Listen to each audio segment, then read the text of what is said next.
안녕하세요. 바란이한교회 전재원 목사입니다. 반갑습니다. 안녕하세요. 바란이한교회 전재원 목사입니다. 오늘은 창조 이야기와 덧붙여서 각 나라마다 있는 1월 기원 신화에 대해서 살펴보고자 합니다. 1월 기원 신화라는 게 해와 달의 원래 기원이 어떠했는지를 살펴보는 거거든요. 대개 각 나라마다 해와 달의 기원에 관한 이야기들이 전해져 오는데 되게 내용들이 비슷비슷합니다. 오누이 버전이 굉장히 많거든요. 달이 오빠고 태양이 여동생이고 하는 이야기들이 꽤 많습니다. 우리나라에는 해와 달이 된 오누이 이야기로 존재하는데, 원래는 그 오누이 신화에서 해와 달이 된 오누이 이야기로 전래 동화처럼 민담화되는 과정에서 어머니도 등장하고 호랑이도 등장하고 했다고 그래요. 우리나라 이야기는 이렇게 되어 있잖아요. 떡 하나 주면 안 잡아먹지. 이렇게 시작된 것이 그 엄마를 다 잡아먹고 아이들 집에 가서 아이들까지 잡아먹으려다 실패한 호랑이 이야기인데, 재밌는 것은 그 호랑이 이야기에서 그런 얘기들 하더라고요. 호랑이가 엄마를 잡아먹고 그 옷을 입고 가갖고 손을 집어넣고 이게 네 엄마다 이런 얘기를 하는데, 최초의 보이스피싱이었다고 얘기하기도 하더라고요.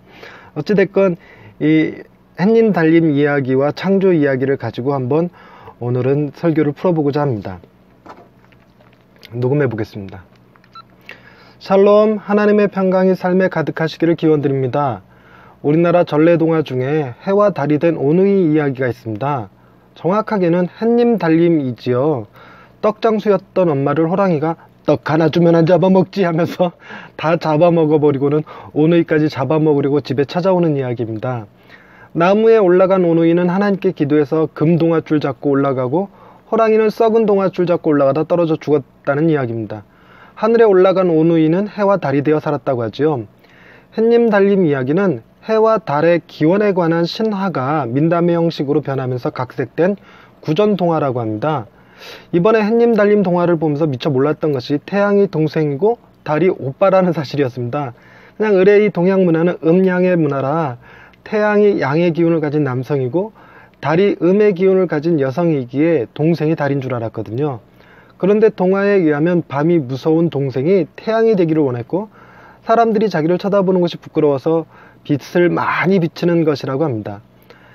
그런데 태양이 여성의 이미지를 갖는 것은 다른 문화권에서도 많이 보이는데, 이는 태양이 만물을 보듬는 어머니의 이미지를 갖고 있기 때문이라고도 하네요. 햇님 달님같이 이런 기원 신화들을 보면 꽤 많은 나라에서 오누이 신화를 가지고 있었습니다. 우리나라처럼 사이 좋은 오누이보다는 조금 거시기한 사이로 나타나는데, 태양을 쫓아가는 달을 가지고 태양은 도망가는 여동생, 달은 쫓아가는 오빠의 이미지가 신화 속에 많이 등장합니다.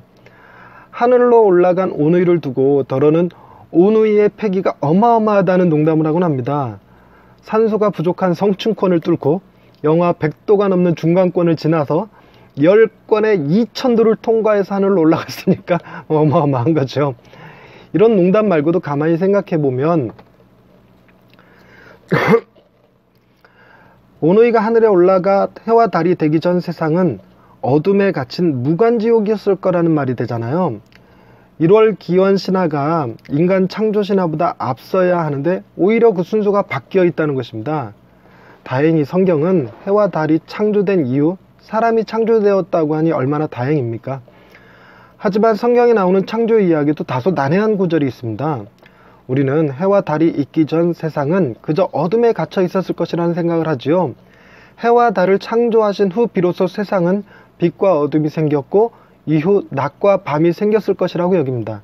하지만 성경의 창조 이야기는 이 순서가 뒤집어져 있습니다. 창세기 1장 3절서부터 5절 말씀을 보겠습니다.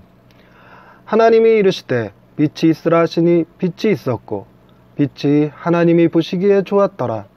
하나님이 빛과 어둠을 나누사 하나님이 빛을 낮이라 부르시고 어둠을 밤이라 부르시니라.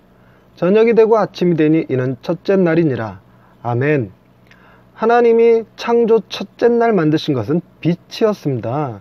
그리고 빛과 어둠을 나누시고 각각 낮과 밤이라 부르셨죠. 특이한 것은 하루의 개념이 저녁이 되고 아침이 되는 것으로 표현합니다. 정작 해와 달과 별은 넷째 날 만드셨죠. 그럼 둘째 날과 셋째 날에는 뭘 만드셨을까요? 둘째 날은 하늘과 땅을 나누셨고, 셋째 날은 풀과 씨 맺는 채소와 열매 맺는 나무를 창조하셨습니다. 여기서 우리는 하루의 개념을 이해해 볼 수 있지요. 하나님은 하루 동안 어둠 속에서 빛을 창조하셨으니 어둠이 먼저고 빛이 나중이 되는 하루의 개념을 갖게 되겠지요. 그래서 저녁이 되고 아침이 되니 이는 첫째 날이다 라고 부릅니다. 신하에 나오는 태양을 쫓아가는 달과는 전혀 반대의 모습이죠. 또한 태양이 있어야만 살 수 있을 것 같은 풀과 채소와 나무가 태양보다 하루 앞서 창조되었다는 사실도 주목해야 합니다. 즉 식물들은 태양의 힘으로 자라는 것이 아니라 하나님의 빛으로 자라는 것임을 알 수 있습니다. 그래서 태양과 달은 숭배의 대상이 될 수 없습니다. 그리고 태양과 달은 그저 낮과 밤을 주관하라고 만드신 것이지 빛을 내라고 만드신 것이 아니었습니다. 태양이 가지고 있는 빛은 이미 태양보다 먼저 만들어졌고 하나님이 태양과 달에게 주관하도록 하신 것일 뿐입니다. 많은 신학자들은 태양보다 먼저 존재한 빛에 대해서 명쾌한 설명은 하지 못합니다. 그래서 첫째 날 창조된 빛에 관해서는 성경의 난제로 표현되지요. 빛이 정확히 무엇이었는지는 설명하지 못하지만 그래도 본질적 개념에 대해서는 아주 중요한 이정표가 되어 주었습니다. 해, 달, 별은 그저 장식에 불과하고 본질적인 것은 그보다 앞선 빛이라는 사실입니다. 해와 달이 있어 낮과 밤이 구분되고 만물이 살아가는 것이 아님을 성경은 가르쳐주고 있는 것이지요. 우리 역시 떡으로 살아가는 것이 아니라 하나님의 말씀으로 살아가는 존재라는 사실도 이와 같은 구조를 띠고 있습니다. 하나님은 우리가 선하게 살아서 구원받는 것이 아니라 오직 하나님의 은혜로 구원을 받아 자녀가 되게 하셨고 천국의 상속자가 되게 하셨습니다. 할렐루야. 우리의 삶의 근원이 되시는 하나님 아버지, 우리가 오직 하나님의 은혜로 죄사함 받고 의롭다 여김을 받게 하셨으니 감사합니다. 우리는 골고다 언덕에 세워진 주님의 십자가를 외면한 채 우리가 드린 예물과 선한 행위로 구원받는 것인 양 교만했던 것을 용서하여 주옵소서. 태양이 빛을 낼 수 있었던 것이 하나님이 만드신 빛 때문인 것처럼 우리가 믿음 안에 살 수 있는 것도 주님의 십자가 때문임을 잊지 않게 하옵소서. 그래야 주님을 찬양할 이유와 더 겸손하게 살아갈 이유를 갖게 되기를 원합니다. 세상 만물을 창조하신 하나님을 찬양하오며 예수님의 이름으로 기도드립니다. 아멘.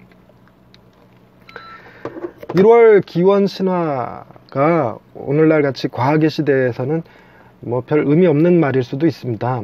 그러나 한편으로 이렇게 살펴보면 그런 모든 만물의 기원이 어디서 출발했을까에 대한 고민들을 우리 조상들도 했었다는 얘기가 되잖아요.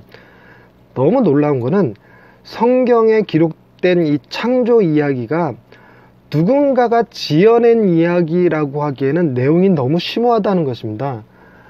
오늘날 같이 과학의 시대에 태양과 달, 별 이런 존재를 명확하게 규명해내지만 과학자들도 빛 그 자체는 여전히 오리무중이라고 그래요. 빛이 본질이고 태양은 그 본질을 담은 어떤 그릇, 형상 같은 거잖아요. 이런 이야기를 할 수 있었던 성경이 전 참으로 대단하다고 생각합니다. 그래서 성경은 하나님의 말씀이고 하나님의 지혜라고 여겨집니다.